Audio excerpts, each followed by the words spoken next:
There are not too many other video game series, if any, that have made a pop cultural impact as big as the Mario franchise. The character of Mario made its first appearance originally with no name in the arcade game Donkey Kong, released in 1981. After that, the first official Mario arcade game was released in 1983 and was titled Mario Bros. Then in 1985 Nintendo released a new game called Super Mario Bros. For the NES home consoles, and it became a massive hit. With all this success and it being the 1980s, it was only a matter of time before they made a Saturday morning cartoon show. That animated series premiered as the Super Mario Bros. Super Show in 1989 and starred famous pro wrestler and manager, Captain Lou Albano as Mario, in both live-action and animated segments. By the early 1990s, Mario was the biggest video game franchise in the world, so it made sense that a live-action movie would come out in 1993.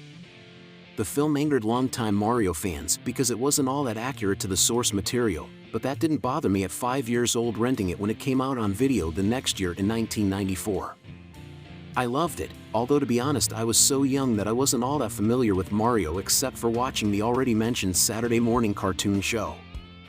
I know the movie is hated with valid criticisms, and with the new release of the animated Super Mario Bros. Movie, I became interested in looking back and seeing what went wrong in the production of that 1993 live-action Mario film that I have so much nostalgia for.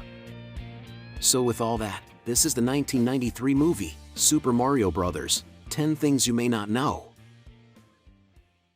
Number 10.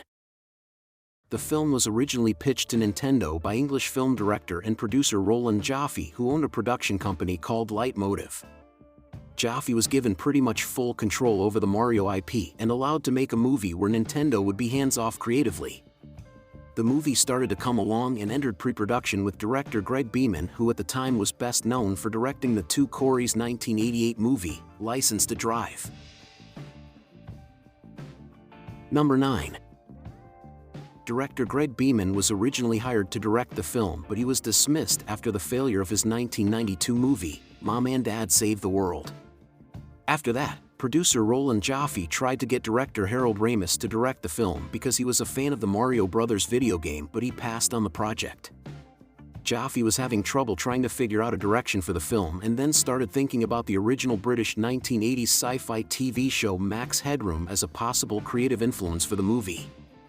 Jaffe then hired English husband and wife directing team, Rocky Morton and Annabelle Jankel, two of the creators of Max Headroom and mostly known for directing music videos. Morton and Jankel wanted the movie to have a darker tone similar to the 1989 Batman and 1990 Teenage Mutant Ninja Turtles films. Jaffe agreed, and the movie started to take creative inspiration from other films such as Die Hard, Mad Max, and Blade Runner. Number 8. Originally Danny DeVito was offered the role of Mario and to direct, but he passed on it. The role eventually went to English actor Bob Hoskins, who really had the look and experience to pull off the iconic video game character.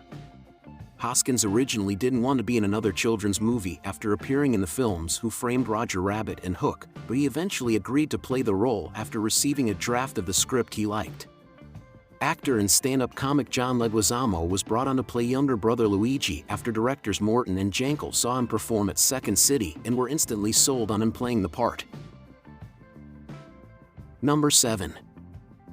Right before the film went into production in Wilmington, North Carolina, producers Roland Jaffe and Jake Eberts feared the project had both skewed too far from its intended family audience and had become too effects-heavy to film within budget. So without informing directors Rocky Morton and Annabelle Jankel or the cast, they hired screenwriters Ed Solomon and Ryan Rowe to provide a more family-friendly script with more restrained special effects.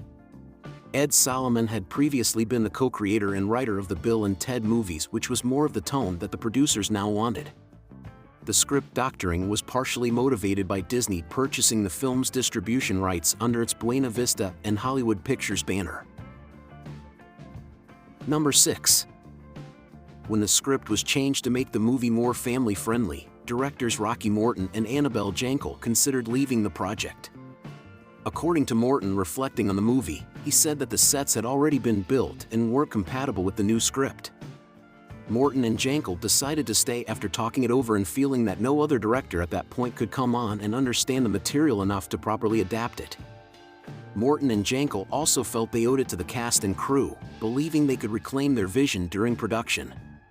Unfortunately, the filming of the movie ended up being pretty chaotic due to all these factors, and most of the cast and crew ended up not getting along with Morton and Jankel. Number 5. A character that was changed a lot from the original video game version was Toad.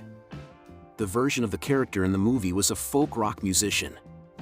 Originally, the filmmakers and producers wanted experimental rock musician and actor Tom Waits to play the role, but he wasn't available and was too expensive.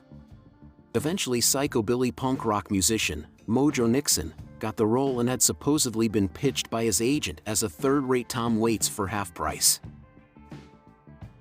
Number 4.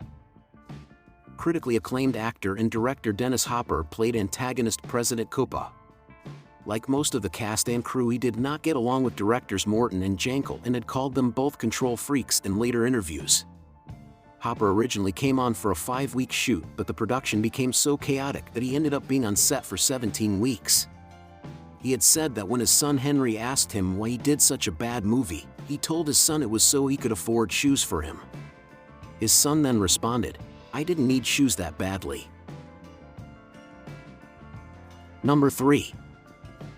John Leguizamo has stated that he and Bob Hoskins hated working on the film and would frequently get drunk to make it through the production.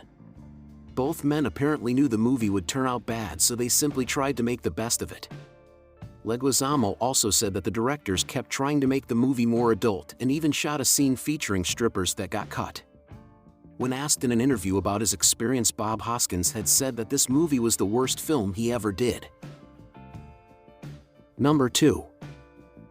The big metal futuristic-looking boots that the henchman-style Goombas wear were reused as props in the 1997 John Woo sci-fi action movie, FaceOff.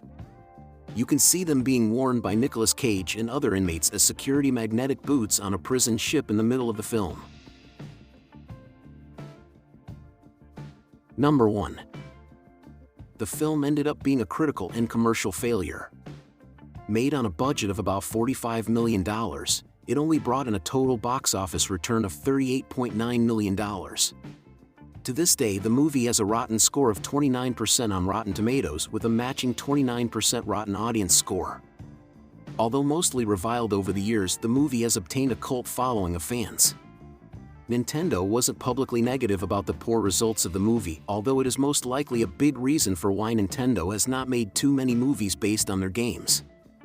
Super Mario Bros. Wouldn't be adapted into a big theatrical movie again until 30 years later with the release of the 2023 animated film, The Super Mario Bros. Movie, which as of this video has been so successful that it has become the highest-grossing box office movie based on a video game ever. Well, that was the 1993 movie, Super Mario Bros. 10 Things You May Not Know. Thanks for watching. If you liked this video and want to see more like it, go ahead and subscribe to the Dave Likes Movies channel right here. If you have suggestions for any other movies I should make a video about, go ahead and let me know in the comments.